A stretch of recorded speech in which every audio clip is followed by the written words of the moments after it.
nagyayabang yung COMELEC nung umpisa na maglilinis daw sila sa hanay ng party list. Pero, kalakahan naman ng kanilang mga tinanggal ay ibinalik din naman nila. Tapos yung natitirang 12 tinanggal ay kasama pa po sa ibinibilang o kinakanvas ng COMELEC. Yan nga po yung dahilan, kaya napikon to si Chairman Brillantes noong nakaraang Martes, at ang ginawa, sinuspindi na lang yung pag-canvas ng boto ng mga party list at pati yung unofficial count sa ilalim ng COMELEC transparency server ay pinatigil din. Sa pagbagal ng bilangan ng party list, nakita natin ang malaking oportunidad ng dayaan. Nakita natin ang malaking oportunidad na pwede na nga bawasan ang mga boto ng mga progresibong party list na ayaw nilang makaupo sa Kongreso at dagdagan yung mga boto ng party list na hindi nga natin nakita nangampanya. Pero ito ang mga party list ng mayayaman. Ito yung party list ng mga talunan sa eleksyon na nakaraan. Kung sinasabi na dapat tayo ay credible sa aking eleksyon, kapanipaniwala. Paano maging kapanipaniwala?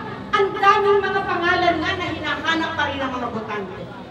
Yung kapalpakan na yung Combal at Baguio, isang linggo bago naka-eleksyon, bago nakaboto dahil nagkamali sa pagpadala ng balota. Hindi ba 3 taon ang paghahanda sa isang eleksyon? Sa mga ganung bagay, maliliit na bagay, pero malalaki para sa botante dahil sagrado ang boto ng isang tao.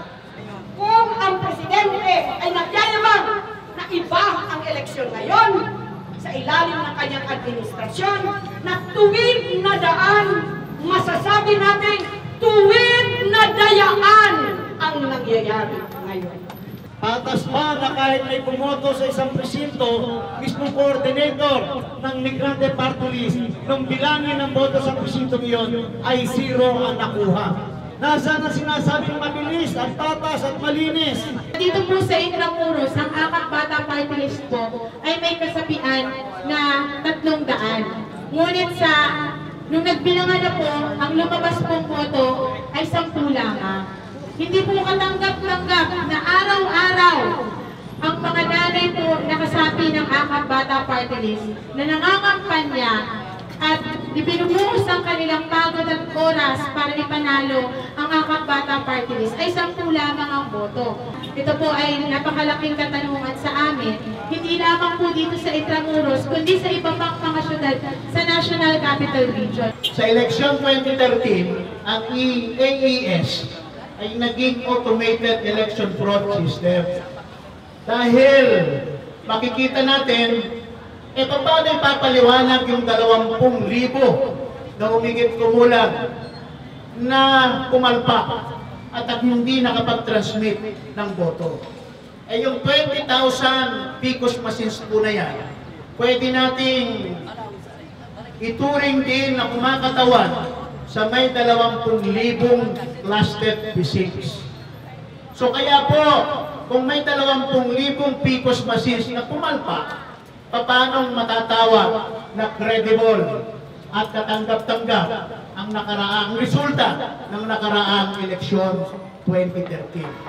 Sinasabi nila na kumpleto na ang proklamasyon ng nanalong 12 ng mga kumandidato sa pagkasenador sa 2013 senatorial election ay pantakip lamang o i-cover up yung naging kapalpakan at siyempre yung pong naging pandaraya sa naganap, yung massive vote buying at ibang-ibang paraan pa ng pandaraya. Ito malaking tanong, bakit ang mga tayuhan sa esensya nagpapatakto ng eleksyon sa Pilipinas? Ano ang nagiging papel na lang ng COMELEC? Abay tumanggap ng certificate of candidacy, mag-imprenta ng mga balota, at mamahagi nito sa mga presinto. Pero sino nagbibilang ng boto? Yung bang COMELEC? Hindi po. Yung machine ng Smartmatic, yung source code na huling dumating, hindi na subject sa review ang source code. Kaya makikita natin, wala tayong eleksyon talaga na pinatatakbo ng gobyerno ng Pilipinas, ng Republika ng Pilipinas, o hindi pinatatakbo ng mga dayuhan. Kailangan tuloy-tuloy na labanan, tuloy-tuloy na ilantad ang kabulukan ng eleksyon to, ang kabulukan ng rehimeng Aquino. Dapat tuloy-tuloy na mga militanteng pagkilos ang gagawin natin upang tuloy-tuloy na malantad ang kawalangyaan ng gobyernong ito. Ang kilusang masa ang siyang magtutulak ng pagbabago.